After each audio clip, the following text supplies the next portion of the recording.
You may know Harun al-Rashid as one of the most legendary figures in Islamic history. His name is synonymous with wealth, power, and a golden age of culture and learning that radiated from Baghdad, the beating heart of the Abbasid Caliphate. But what if I told you that beneath this image of unchallenged greatness, there lies a hidden tragedy, one that would eventually unravel the very empire Harun worked so hard to build? Picture yourself in the streets of Baghdad during Harun al-Rashid's reign. It's the year 800, and you find yourself in one of the greatest cities the world has ever known. Markets brimming with merchants from every corner of the globe, India, Africa, Europe, all converging here, bringing with them not only goods, but ideas, stories, and knowledge. This was Baghdad, a vibrant city where scholars and philosophers sat alongside traders and poets, discussing science, mathematics, astronomy, and medicine. At the heart of it all stood Harun al-Rashid, a caliph who wasn't just a ruler but a patron of the arts and intellect. Under his rule, Baghdad became the undisputed center of the known world, a beacon of enlightenment during a time when much of Europe was plunged into the Dark Ages. The House of Wisdom flourished, and scholars from across the empire gathered to translate Greek, Persian, and Indian texts, preserving knowledge for generations to come. This is the golden age of the Islamic world, an era where science and philosophy thrived, where Baghdad's libraries were filled with priceless manuscripts, and the city's streets were alive with cultural and intellectual exchange. Harun al-Rashid, known for his lavish court and his unrelenting ambition, made sure that his city was a testament to Islamic excellence. But while the world marveled at Baghdad's brilliance, something darker was unfolding beneath the surface. Harun al-Rashid's story is one of glory, yes, but also one of profound loss. A loss that began with an internal tragedy few are familiar with. As Harun worked to solidify his empire, he was blind to the cracks forming within his own family. The very division of his legacy between his sons would set the stage for an irreversible collapse that would change Baghdad forever. For all his wealth and success, Harun's greatest downfall came from within. The seeds of destruction were sown in the very heart of the empire, and the city of knowledge that had once illuminated the world would soon begin to burn. The question remains, how did the city that symbolized the zenith of Islamic civilization fall so far? Was it Harun al-Rashid's ambition, his decisions, or something else? We will explore how, in the end, the very prosperity he created would become the foundation of its tragic decline, leaving Baghdad and the Abbasid Caliphate in ruins long after Harun's death. To understand the tragedy that would ultimately befall Baghdad under Harun al-Rashid, it is essential to first grasp the broader context of his reign and the towering achievements of the Abbasid Caliphate. Harun al-Rashid didn't inherit just a powerful empire. He inherited a dynasty that had transformed the Islamic world into the most advanced civilization of its time. The Abbasid Caliphate, founded in 750 CE, marked the end of the Umayyad dynasty and the beginning of a new era of Islamic governance. From the moment the Abbasids seized power, they laid the groundwork for a civilization that would become the intellectual and cultural beacon of the medieval world. They shifted the capital from the Umayyad stronghold in Damascus to the newly founded city of Baghdad, and it was here that the Abbasid Caliphate began to truly flourish. By the time Harun al-Rashid ascended to the throne in 786 CE, the Abbasid Empire had already solidified its control over vast territories, stretching from North Africa to Central Asia. The empire was an extraordinary mosaic of cultures, languages, and religions, encompassing Arabs, Persians, Turks, and countless other peoples, all united under a single political entity. Baghdad, at the heart of it all, stood as the crowning achievement of the Abbasid vision, a cosmopolitan city where diverse cultures converged to create an unparalleled intellectual and artistic environment. At its height, Baghdad was the largest city in the world, home to millions of people, and it became a hub of trade, science, and learning. The city's strategic position along the Silk Road allowed it to flourish as a center for commerce, where goods, ideas, and innovations flowed freely between the East and West.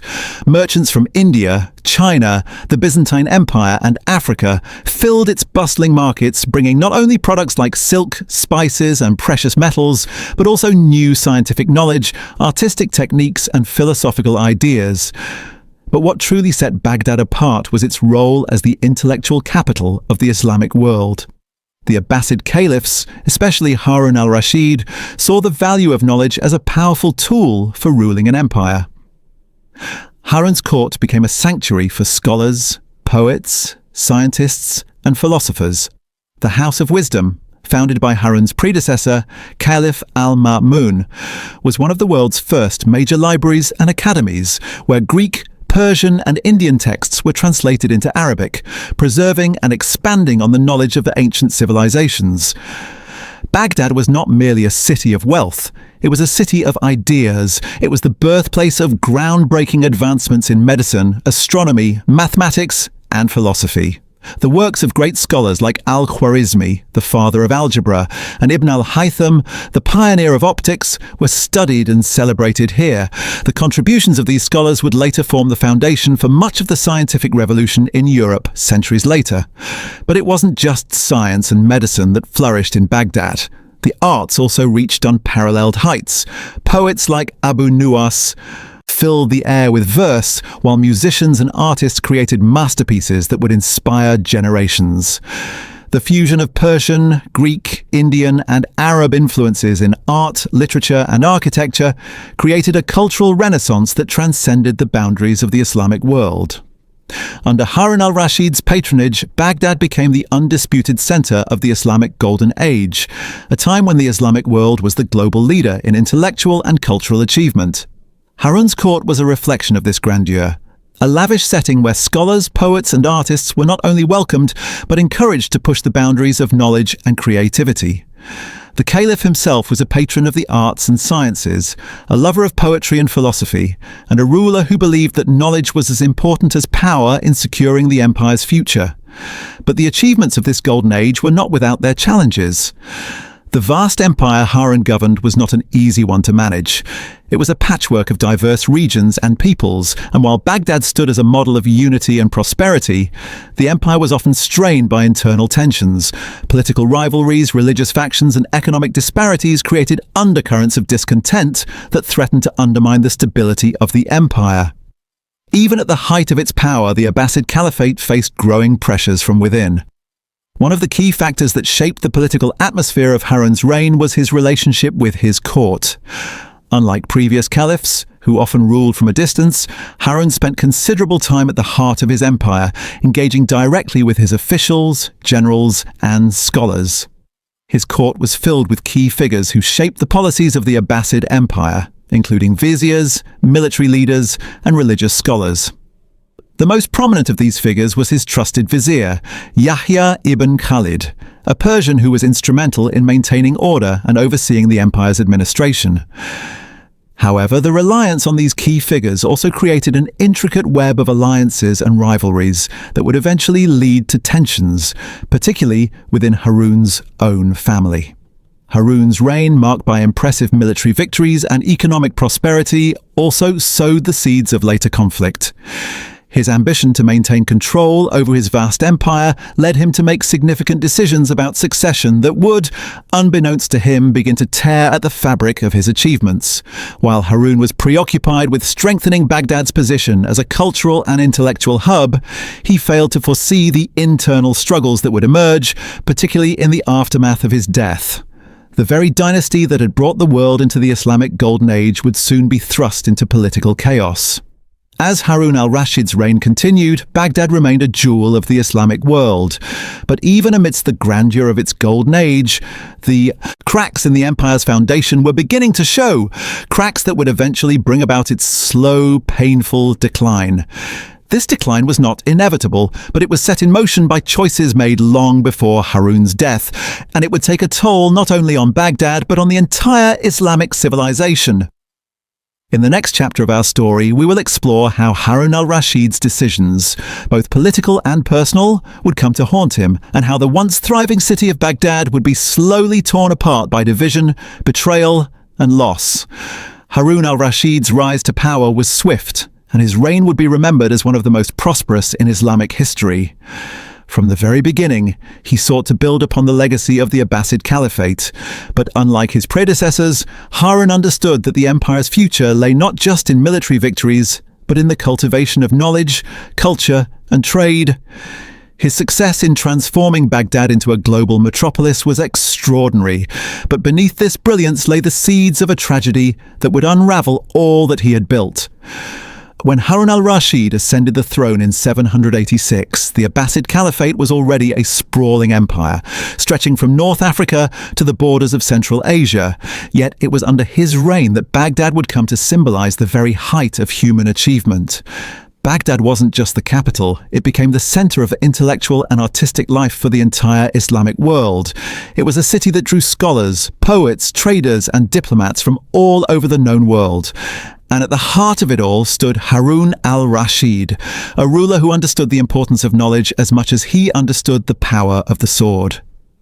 One of Harun's greatest achievements was the construction of the House of Wisdom, Bait al-Hikmah, a vast intellectual center where scholars from various cultures and backgrounds came together to share their knowledge. Founded by Harun's predecessor, Caliph Al-Ma'mun, it was during Harun's reign that it truly blossomed. Here, Greek, Persian, and Indian texts were translated into Arabic, preserving the wisdom of ancient civilizations for future generations. The House of Wisdom wasn't merely a library, it was a thriving academy where scholars studied mathematics, astronomy, medicine, and philosophy. Under Harun's patronage, the academy attracted some of the brightest minds of the era. Harun's sponsorship of scholars was not limited to the House of Wisdom. His court became a gathering place for intellectuals, where ideas flowed freely, and great minds such as the polymath al-Khwarizmi, the astronomer al-Fazari, and the physician al-Razi flourished. Harun took a personal interest in their work, offering generous rewards for their discoveries and contributions. The success of the intellectual movement in Baghdad cannot be overstated. This was the period when algebra, optics, and chemistry were first developed, laying the groundwork for scientific advancements that would later influence Europe. But Harun al-Rashid's interest in intellectual advancement was not solely driven by a desire for knowledge. There was also a practical side to his patronage. The Abbasid Empire was a vast and complex entity, and Harun needed to ensure that the empire's administration, economy, and military could function smoothly. The scholars at the House of Wisdom were not just creating knowledge, they were solving problems. Al-Khwarizmi's work in mathematics would later be the foundation of modern algebra, and the translations of Greek works preserved ancient knowledge that would guide Islamic scholars, and later European ones, through the centuries. While Baghdad was emerging as the global center for intellectual exchange, Harun al-Rashid also ensured that it was a center of wealth and commerce. Baghdad's position along the Silk Road made it the perfect nexus for trade between the East and West. The city was flooded with goods from India, China, and the Byzantine Empire, including precious silk, spices, glassware, and exotic animals. Harun's reign saw the flourishing of trade routes, which brought immense wealth into the Abbasid treasury. This wealth allowed Harun to lavishly support not only his court, but also the development of the city itself. Harun's court became a symbol of opulence. Stories abound of its extravagance, of golden chandeliers and fine carpets from Persia, of feasts that could last for days, and of treasures so vast that they were beyond imagination. Poets, musicians, and artists were frequently invited to the palace, and they would create works that celebrated the beauty and grandeur of the empire. But Harun's relationship with these artists wasn't just about displaying his wealth, it was about creating an environment where Baghdad was seen as the cultural pinnacle of the known world. And indeed, for much of the 8th and 9th centuries, it was. The Caliph himself became a figure of legend. His wealth and power were matched only by his patronage of learning and culture. His legendary encounters with visiting dignitaries, like the famous gift exchange with Charlemagne, were not just displays of diplomatic relations. They were symbolic of Baghdad's position as the center of the world. Harun al-Rashid had not only built an empire, he had built a legacy that would shine through the ages. But for all the beauty and brilliance of Harun's reign, there were cracks beginning to form beneath the surface.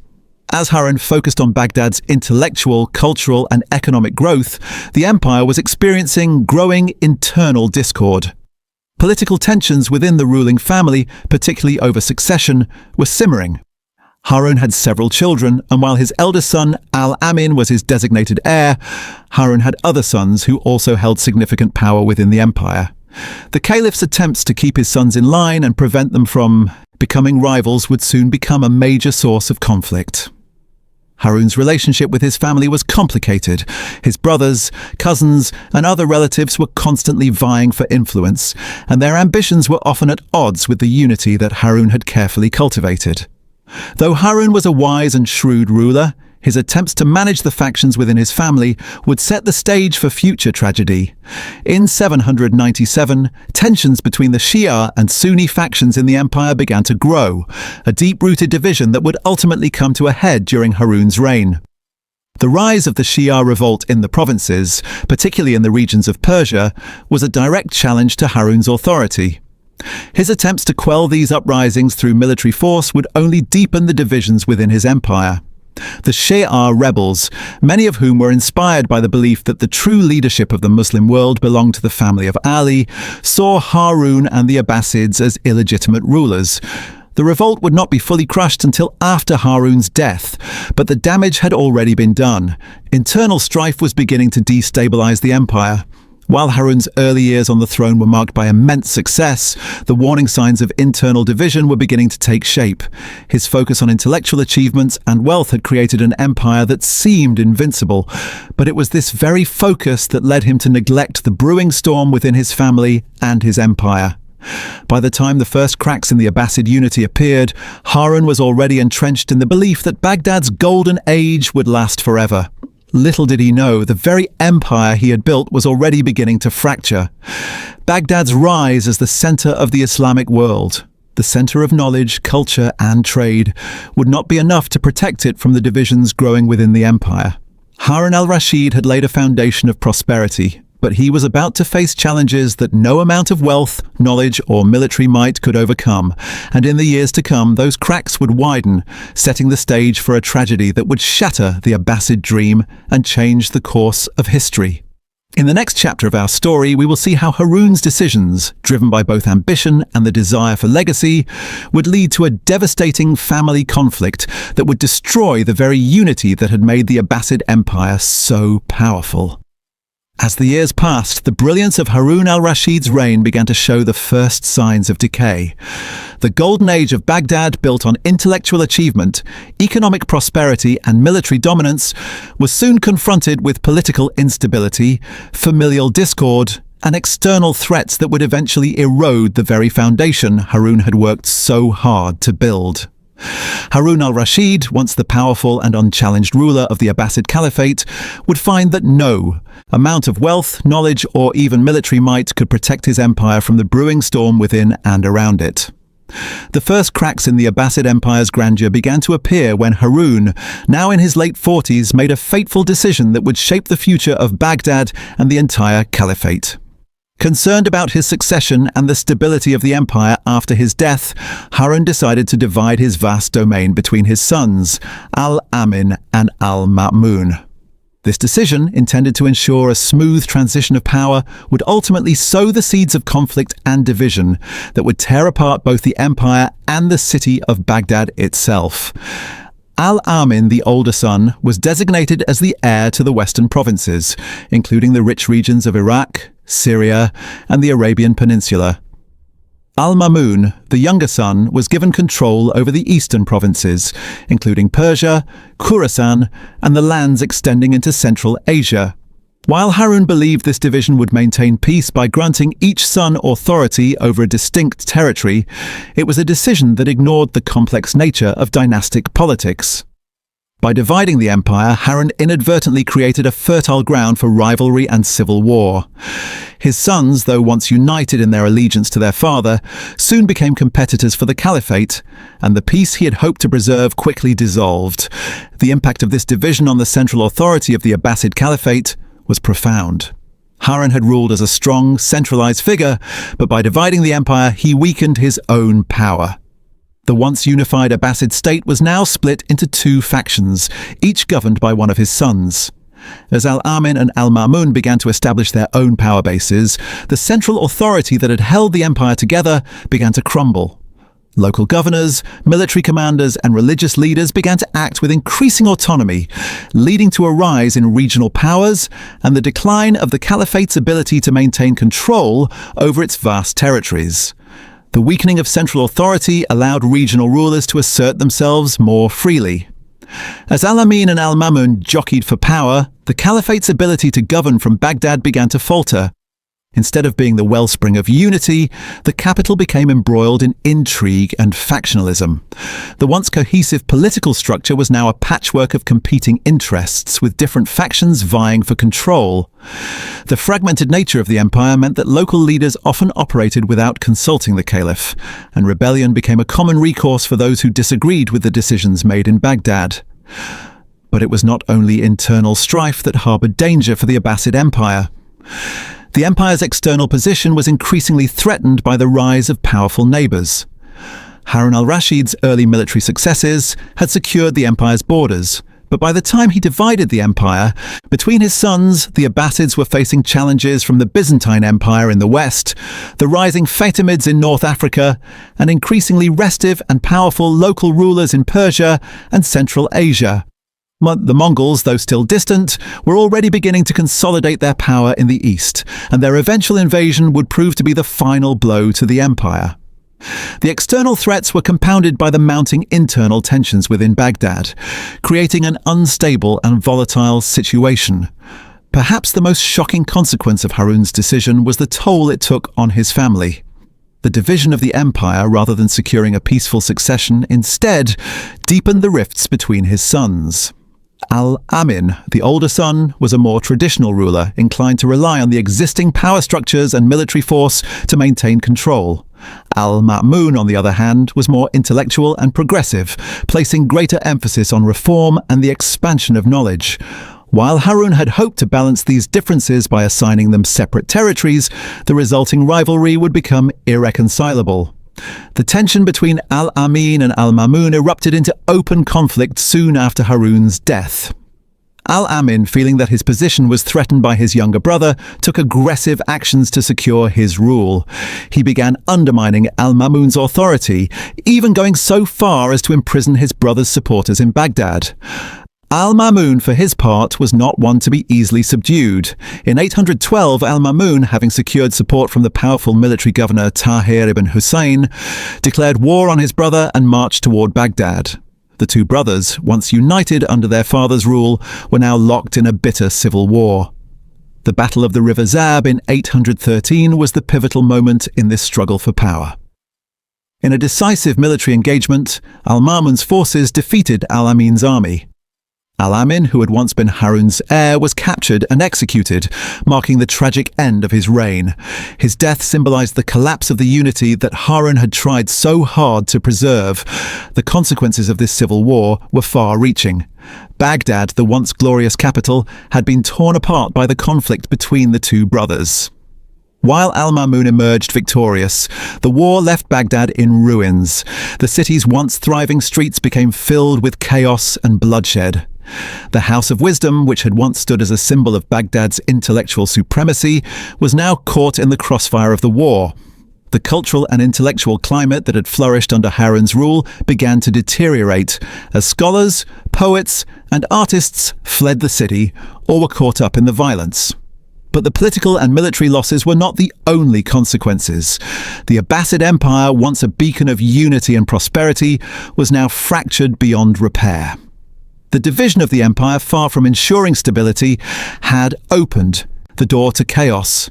As the central authority weakened and regional powers rose in prominence, the once unified empire fell into disarray. Harun al-Rashid, in his attempt to secure his dynasty's future, had inadvertently set in motion the collapse of Baghdad's golden era. The wars between his sons, the weakening of Baghdad's power, and the rise of regional leaders would have long-lasting consequences for the Abbasid Caliphate. While Al-Ma'mun's eventual victory over Al-Amin allowed him to become the sole ruler, the empire was never the same. What was once a thriving center of learning and culture now faced a new reality, one of constant infighting, military defeats, and the eventual encroachment of outside forces. As we continue to explore the story of Baghdad's decline, we must remember that the seeds of this disaster were sown not just in the wars between brothers, but in the failure to recognize the fragile nature of empire building. Harun al-Rashid, for all his brilliance, could not foresee the consequences of dividing his empire. What he had built was now on the brink of collapse, and the tragedy of Baghdad was about to unfold. The death of Harun al-Rashid in 809 CE marked the beginning of the end for the Abbasid Caliphate's golden age. For a brief moment, it seemed as if the foundations Harun had so meticulously built would endure, but the internal discord seeded by his division of the empire between his sons, Al-Amin and Al-Ma'mun, would soon erupt into an uncontrollable power struggle. This, coupled with increasing external threats and the weakening of central authority, ensured that Baghdad's days of glory were numbered. Harun's death triggered an immediate and bitter conflict between his sons. Though Al-Amin had been designated as his father's successor, the division of the empire had already sowed the seeds of discord. Al-Ma'mun, who had been assigned the eastern provinces, harbored ambitions of his own.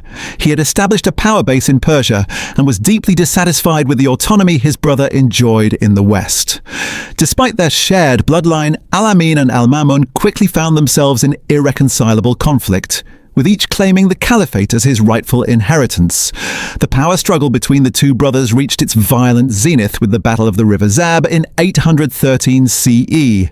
Al-Ma'mun, backed by a powerful military faction, decisively defeated Al-Amin's forces, leading to Al-Amin's capture and eventual execution. Al-Amin's death marked the end of the brief peace that had existed between the brothers and the beginning of a deeper fragmentation within the empire. Though Al-Ma'mun would eventually ascend to the caliphate, the unity of the Abbasid Empire had been irreparably damaged. The very concept of a single unified caliphate, once the hallmark of Abbasid power, was now a distant memory. With Baghdad now under Al-Ma'mun's control, the fractures within the empire became more pronounced. As the central authority of the caliphate weakened, regional powers began to rise. The once glorious city of Baghdad, once a beacon of knowledge, wealth and stability, found itself increasingly vulnerable to internal and external pressures. The divisions within the Abbasid family, coupled with the growing autonomy of provincial governors and military leaders, heralded the beginning of Baghdad's long decline.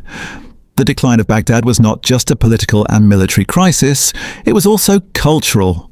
For centuries, Baghdad had been the intellectual capital of the world, the center of learning and knowledge during the Islamic Golden Age.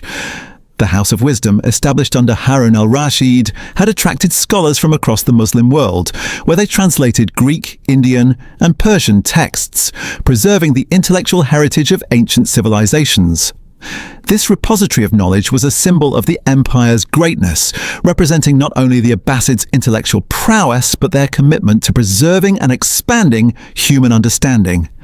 However, as the caliphate fragmented and Baghdad's political power waned, the House of Wisdom, along with other intellectual institutions, faced increased neglect and eventual destruction.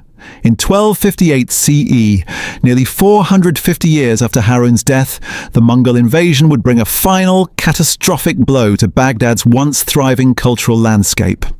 The Mongols, under the command of Hulagu Khan, had already swept across much of the Islamic world, destroying cities and empires in their path. They reached Baghdad in 1258, determined to crush what remained of the Abbasid Caliphate. The Mongols laid siege to the city for over a month, and despite the valiant efforts of Baghdad's defenders, the city's walls were breached. The Mongols poured into the city, indiscriminately slaughtering its inhabitants. It is said that the blood of the slain reached the ankles of horses as the city was overrun. The fall of Baghdad to the Mongols was not just a military defeat, it was the symbolic death of a civilization. The House of Wisdom, which had once housed the greatest minds of the Islamic world, was destroyed. Its priceless manuscripts, books, and scientific works were burned, erased from history in a single, brutal act.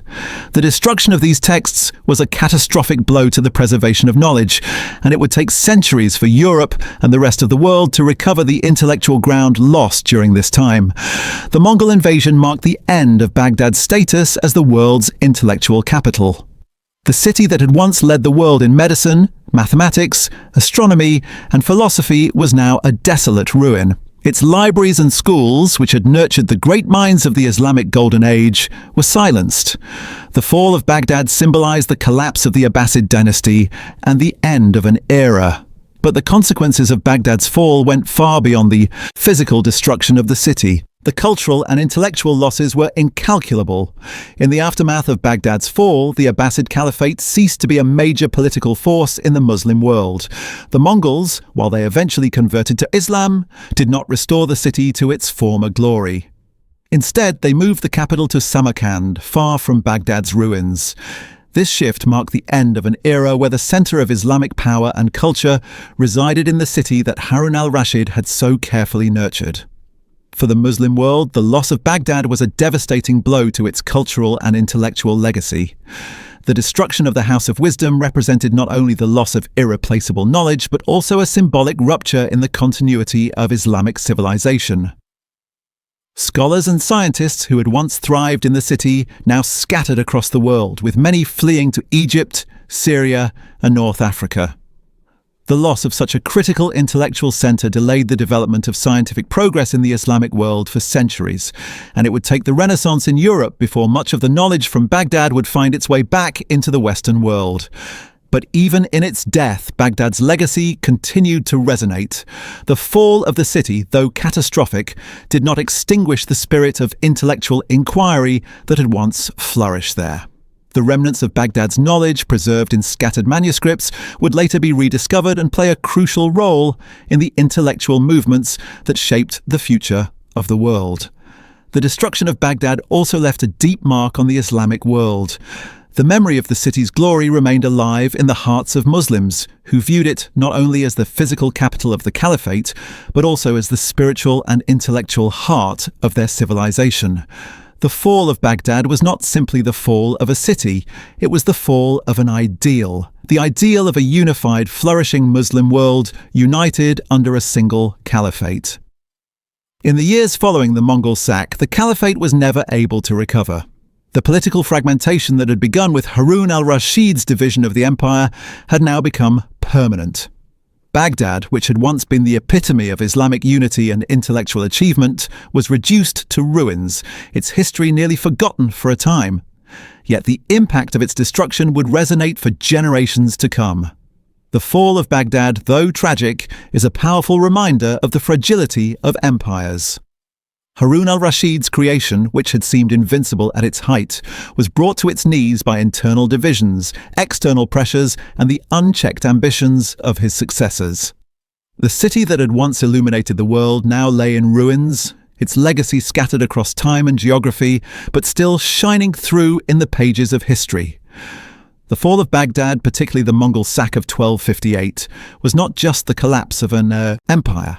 It was a tragedy for the countless individuals who had called the city home, for the merchants who had filled its bustling markets, for the scholars who had walked its halls of learning, and for the ordinary citizens who lived their lives in its shadow. Baghdad's destruction was a loss that would forever change the course of their lives and the world. While we often speak of Baghdad's fall in grand historical terms, the real story lies in the lives of those who suffered most. For scholars and intellectuals, Baghdad had been a beacon. The House of Wisdom had stood as a symbol of learning and the preservation of knowledge, where scholars from across the Islamic world gathered to study, translate, and expand upon ancient texts. Figures like al-Khwarizmi, the father of algebra, and al-Razi, one of the greatest medical minds of the medieval world, had worked in this very city. The intellectual climate of Baghdad under Harun al-Rashid and his successors was one of unparalleled prosperity, where ideas flourished and the foundations of modern science were laid. But as the Mongols closed in, this once thriving intellectual ecosystem crumbled.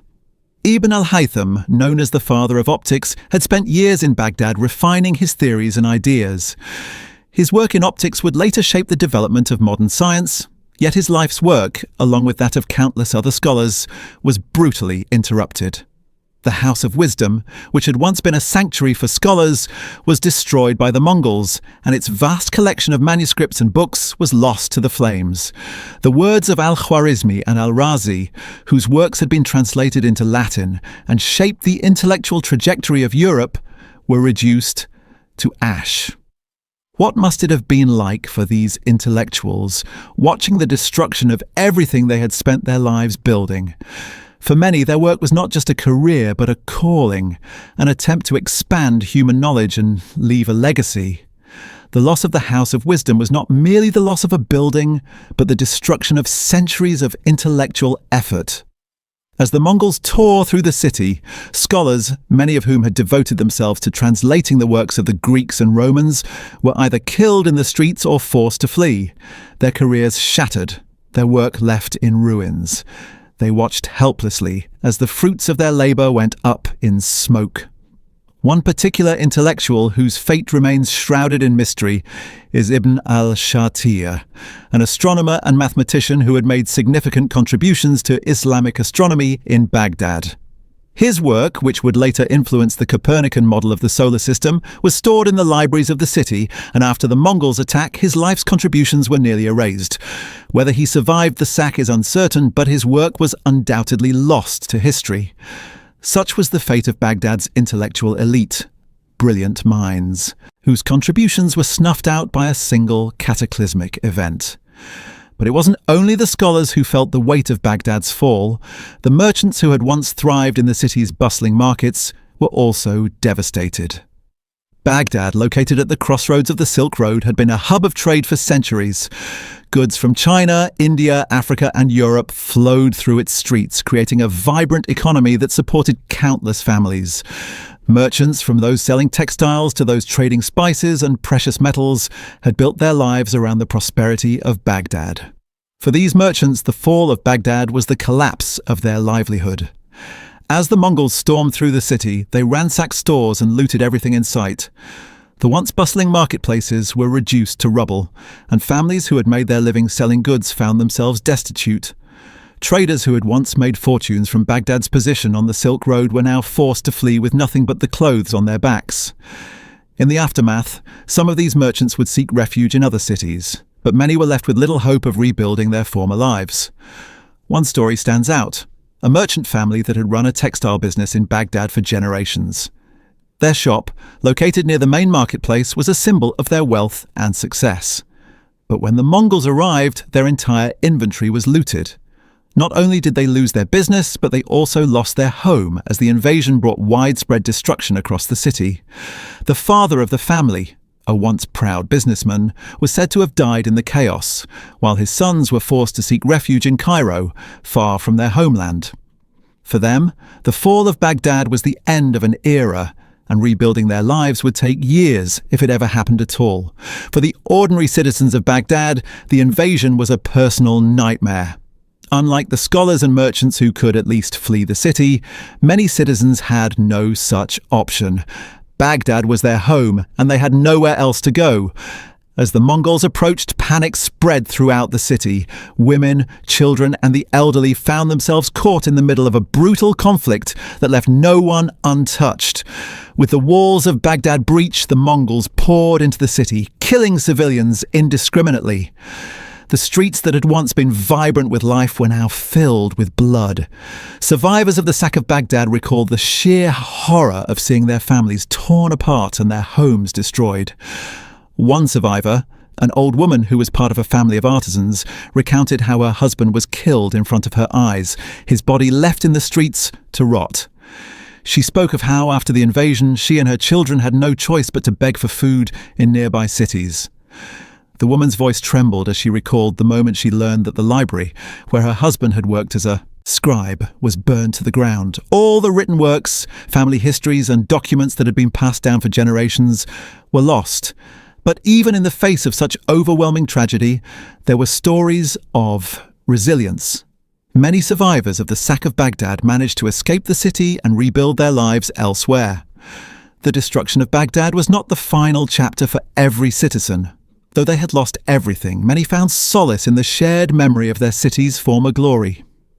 It is said that some scholars who had lost their libraries and manuscripts sought refuge in other intellectual centers like Cairo and Damascus, determined to rebuild the work they had lost. In fact, Baghdad's legacy lived on in these new centers of learning, where many scholars carried the torch of Baghdad's once brilliant intellectual tradition. The cultural resilience of Baghdad's survivors was, in a sense, a reflection of the city itself. Though Baghdad had been reduced to ruins, its spirit, a spirit of knowledge, creativity, and endurance, lived on in those who had once called it home. The artisans who had once crafted the finest textiles, the poets who had filled the air with verse, and the scholars who had pushed the boundaries of human understanding, did not allow the destruction to erase the memory of their contributions. The loss of Baghdad's physical form was irreversible, but the legacy of its intellectual and cultural contributions would continue to shape the world for generations to come. The fall of Baghdad was a tragedy that reached far beyond the destruction of a city. It was the loss of a way of life that had nurtured the minds, hopes, and dreams of those who lived there. The stories of the merchants, scholars, and ordinary citizens of Baghdad are a testament to the enduring human spirit in the face of unimaginable hardship. And even as the flames of destruction consumed the city, the memory of Baghdad's golden age would continue to inspire those who survived to rebuild what was lost. The fall of Baghdad in 1258 was not merely the destruction of a great city, it was a cataclysmic event that sent ripples through the Islamic world and beyond, with consequences that would shape the course of history for centuries to come. The loss of Baghdad, once the epicenter of intellectual achievement, political power, and cultural vibrancy, did not just affect the immediate survivors of the sack. It had far-reaching effects that fragmented the very fabric of the Islamic world, triggered the collapse of a unified Abbasid Caliphate, and shifted the balance of power across the Middle East and the larger global order. The fragmentation of the Abbasid Caliphate was perhaps the most direct consequence of Baghdad's fall. The empire had already been weakening under Harun al-Rashid's successors, with the divisions caused by the inheritance of the empire between his sons and the rise of regional powers. By the time the Mongols sacked the city, the once unified Abbasid Caliphate had splintered into several factions.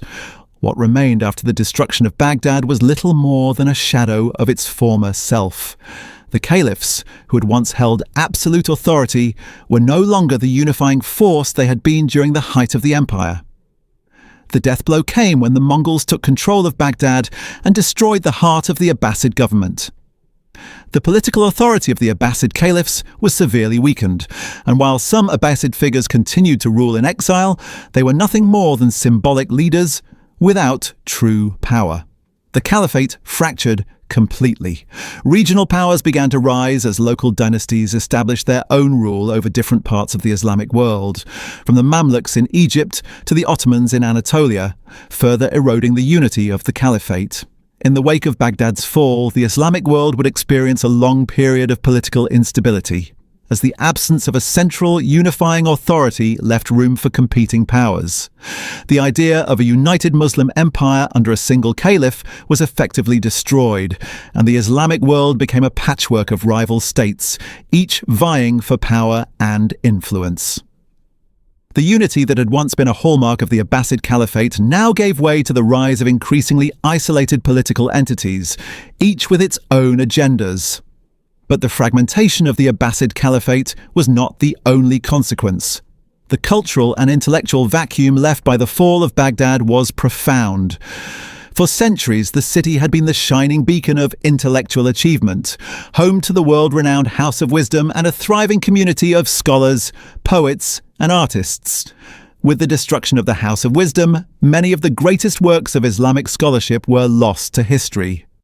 The Mongols, in their brutal conquest, not only killed the scholars who had worked tirelessly to preserve and advance human knowledge, but they also destroyed the manuscripts, libraries, and scientific texts that had been collected over centuries.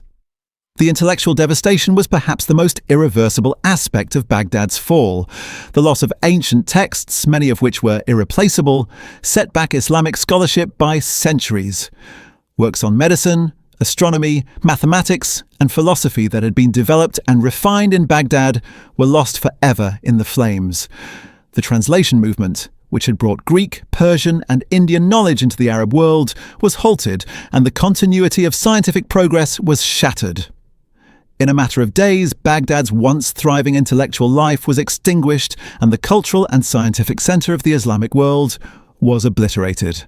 In the aftermath, the intellectual vacuum left by Baghdad's destruction had far-reaching consequences. The Islamic world, which had once led the way in scientific discovery and cultural innovation, now faced a period of stagnation. Though other centers of learning, such as Cairo, would emerge in the centuries that followed, the loss of Baghdad's vast intellectual wealth had a lasting impact on the trajectory of Islamic scholarship. The transmission of knowledge slowed, and the innovative spirit that had characterized the Islamic Golden Age was diminished. This intellectual void also had political ramifications. As the Mongols had destroyed Baghdad, they also destroyed the intellectual infrastructure that had helped support and sustain the Abbasid power. The destruction of Baghdad's libraries, centers of learning, and cultural institutions deprived the wider Muslim world of the tools needed to govern effectively. The rise of military and political power in regions like Egypt, Anatolia, and Persia, while ensuring the survival of Islam, meant that the intellectual and cultural achievements of the previous centuries were now relegated to memory. The dynasties that replaced the Abbasids were far less inclined to invest in the intellectual and cultural capital that had once driven the empire forward. This shift in power also marked the rise of new Islamic centers, particularly Cairo and Istanbul. Cairo, under the Mamluks, would emerge as the new political and cultural hub of the Muslim world. Though it would never fully replace Baghdad, the city became an important center for scholarship and culture.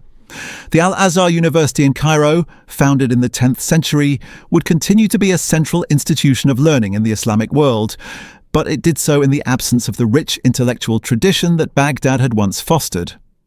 The Ottoman Empire, based in Istanbul, would also grow in importance, though it was more focused on military conquest and political power than on maintaining the intellectual tradition of the Abbasids.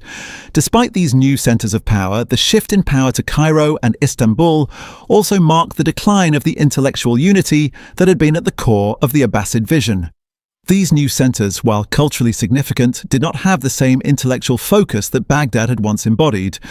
The legacy of Baghdad, the Great Library, the flourishing of scientific discovery, the cross-cultural exchange, was lost.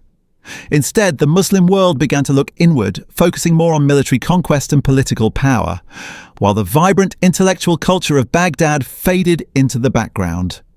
The fall of Baghdad also had a profound effect on the broader socio-political landscape of the Islamic world. Without the unifying presence of a central caliphate, the Islamic world became more fragmented, with regional leaders increasingly turning toward local nationalism and power politics. The Islamic world, which had once been united under the idea of a single caliphate, now became a patchwork of competing powers. This fragmentation not only weakened the Islamic world politically, but it also made it more susceptible to external threats such as the Crusades and later European colonialism. Moreover, the collapse of Baghdad's cultural and intellectual influence coincided with the rise of Europe as the dominant global power. The loss of Baghdad's vast libraries and scientific knowledge had long-lasting consequences for the development of Western thought. Much of the knowledge that had been preserved in Baghdad was lost for centuries, and it wasn't until the Renaissance in Europe that much of this knowledge was rediscovered. Ironically, the very works that Baghdad's scholars had translated and built upon were later reintroduced to the West, shaping the intellectual landscape of Europe. As the centuries passed, the memory of Baghdad and its glorious intellectual and cultural achievements remained alive in the collective consciousness of the Islamic world. Even as political power shifted to new capitals and as regional powers emerged, the legacy of Baghdad's once great intellect was never entirely forgotten. Scholars would continue to look back to the intellectual heights of Baghdad's golden age, even as the Islamic world struggled with the political and intellectual vacuum left in the wake of its fall. The consequences of Baghdad's destruction were vast and profound. The fragmentation of the Abbasid Caliphate, the loss of invaluable scientific knowledge, and the shift in power to new centers marked the end of an era for the Islamic world. The legacy of Baghdad, however, would continue to shape the trajectory of the Muslim world for centuries to come. Even in its ruin, the story of Baghdad serves as a poignant reminder of the fragility of empires and the irreversible consequences of losing a center of knowledge and culture. The fall of Baghdad in 1258 was not an isolated historical event. It was a defining moment that resonates through the corridors of history, echoing in the struggles of the modern Middle East. The fragmentation of the Abbasid Caliphate, the destruction of intellectual and cultural heritage, and the collapse of political unity have profound parallels to the challenges faced by the Muslim world today. From the political fragmentations seen in the region to the ongoing battle for cultural preservation, the lessons from Baghdad's tragic decline remain strikingly relevant in the contemporary context. The parallels between the fall of Baghdad and the current struggles within the Middle East are undeniable. Like the fractured Abbasid Empire, the modern Middle East is marked by political fragmentation, internal conflict, and the lack of a central unifying force. The once powerful Arab nations, with their rich history and shared cultural ties, are now divided by sectarian strife, regional power struggles, and the interference of foreign powers. Much like the Abbasid Caliphate, which weakened under the competing ambitions of local rulers and external threats, the modern Middle East is plagued by a similar loss of unity, leading to ongoing instability. Whether it's the war in Syria, the ongoing conflict in Yemen, or the deepening divisions within Iraq, these internal conflicts mirror the disintegration that began after Harun al-Rashid's death, when the central authority began to fragment and the once unified Islamic world began to fall apart. The consequences of this fragmentation are more than just political. They are deeply cultural as well. The destruction of Baghdad's cultural heritage, from its libraries and centers of learning to its architectural marvels, marked a profound loss to humanity. Today, the region faces a similar crisis. The destruction of cultural landmarks in places like Syria and Iraq has been a tragic consequence of modern conflict. In recent years, the Islamic State, ISIS, inflicted devastating blows to sites such as the ancient city of Palmyra in Syria and the Nimrud ruins in Iraq.